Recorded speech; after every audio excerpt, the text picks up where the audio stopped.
First at 4, breaking news as Governor Whitmer loosens COVID-19 restrictions.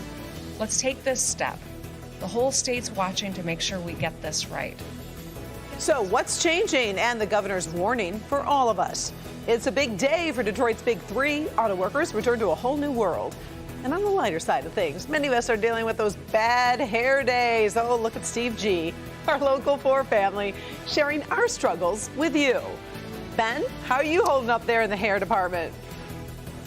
So far, so good, but as long as you're not in the rain, we've got plenty of that coming. Flood watches and warnings are in effect, and it's not just for the east side. We'll show you when the rain finally lets up. Right now, First at 4. Live from downtown Detroit, home of WDIV and Click on Detroit, Local 4 News First at 4 starts now. Good afternoon, everybody. I'm Karen Drew. First at 4, we're keeping our eyes on more rain and also the risk of flooding. That threat is already becoming reality in some spots. We do have this video of a street that's underwater in St. Clair Shores, and the rain just won't let up for a while. Let's get to Ben Bailey for the first forecast and the next few critical hours. Ben. Yeah, Karen, this is not just an east side thing. It seems like every time it rains, we say that there's potential flooding on the east side, but there's a lot more spots across southeast Michigan that are under the gun from this. But let's start with the east side. That's where those lakeshore flood warnings are in effect all up and down the water on the big east side lakes from Sanilac County right down to the Ohio state line. This is until 4 p.m. on Tuesday. And this is more so because of the east winds than the amount of water. But we showed you some of that video there from St. Clair County. That's the portion that is under a flood warning until 2 p.m. on Tuesday. So even away from the lakeshore, there's going to be problems there in that part of the county. The remainder of us are under a flood watch until 2 o'clock on Tuesday. And that means that potential does exist even in some of those spots that are not seeing flooding as we speak. Here's 4 Live radar as there's just a fire hose of moisture coming out of the south. And it doesn't look like it's going to slow up anytime soon. Plus, heavy rain embedded within some of those thunderstorms, especially that ran through the west zone earlier today. So coming up, we'll look at the final end of this rain and see what Memorial Day weekend has in store for us as well in just a few minutes. Karen? Thank you, Ben. Now we got some breaking news from Governor Whitmer this afternoon. She announced that parts of the state up north will be allowed to reopen, including restaurants and bars. She's also focusing on worker safety and urging all of us to enjoy the reopening, but responsibly. Kimberly Gill in the newsroom to sort through all of these latest new developments. Kim. Yeah, hi, Karen. Good afternoon. This gradual reopening of the state comes with a challenge to businesses and their customers as well. Governor Whitmer says we have to get it right so other regions can also be included.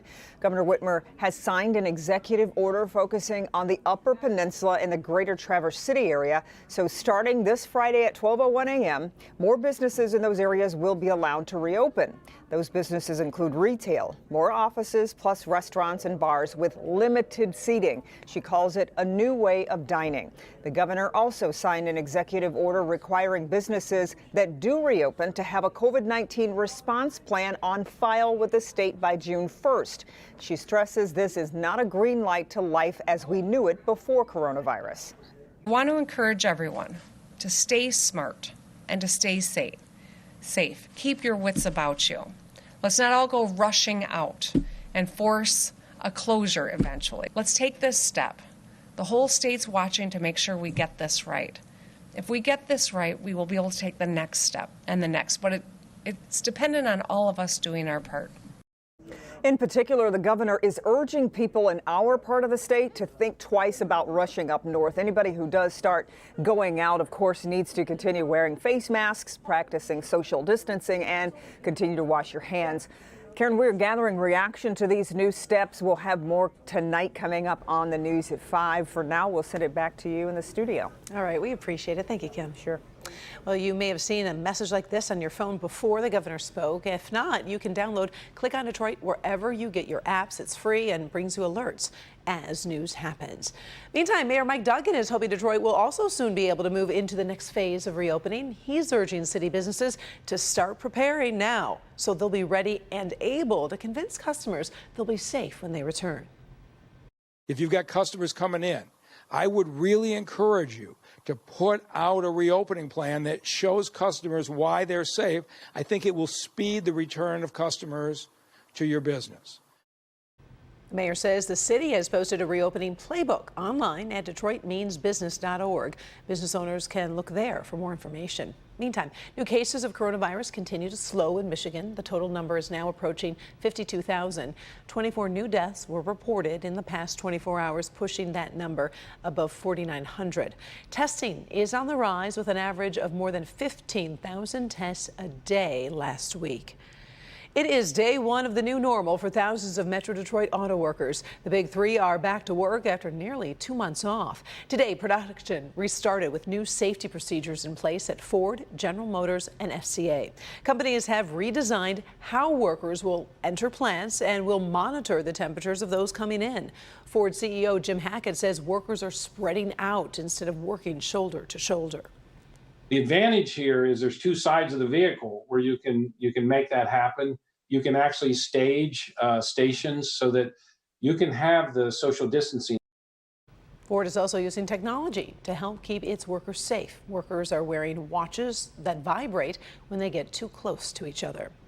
Starting tomorrow, public masses at Catholic churches are set to resume under new guidelines from the Archdiocese of Detroit. Guidelines require members to wear face coverings and physically distance themselves from one another.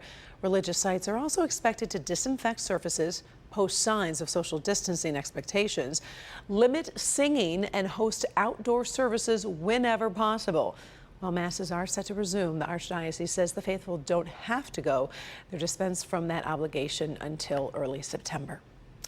Well, it is not the most important problem during the current pandemic, but like many of you, Local 4 anchors and reporters, we really do struggle with the whole do-it-yourself hairstyles. But many of us are sharing our challenges with Local 4's Steve Garagiola, and he's in the same boat.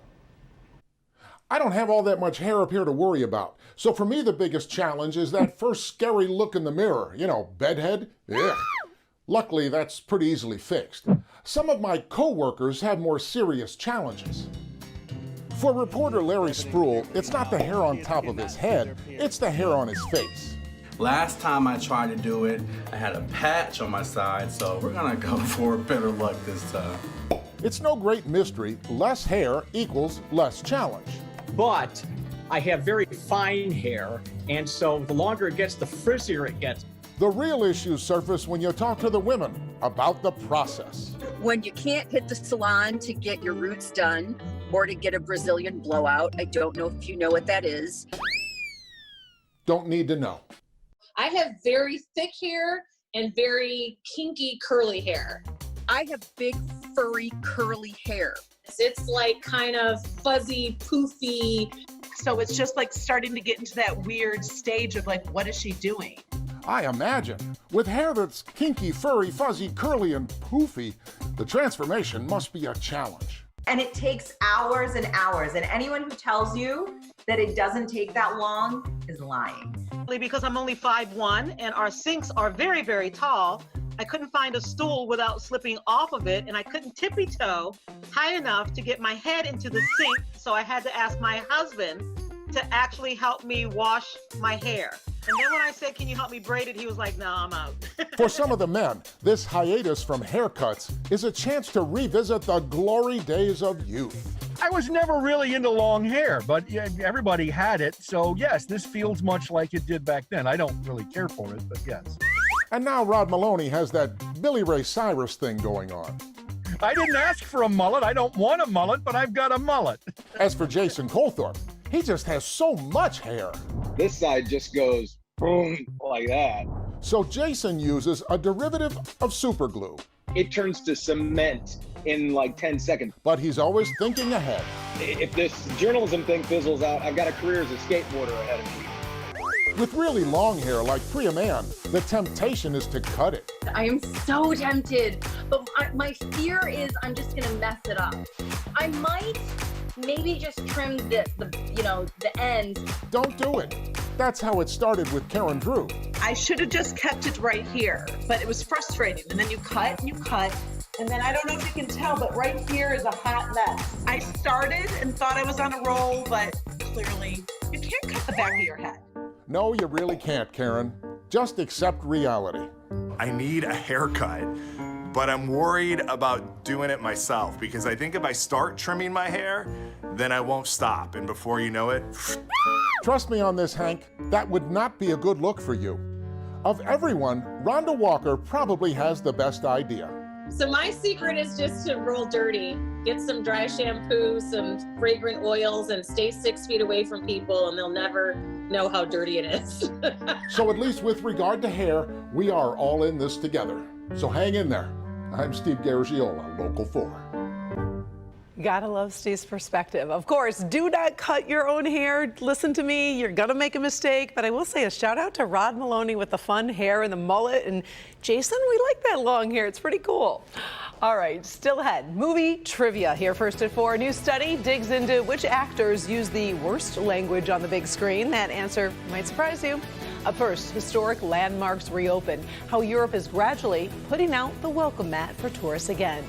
And the FBI reveals a terrorist connection to the shooting of 3 American sailors and has some criticism for the tech company Apple. We'll explain next.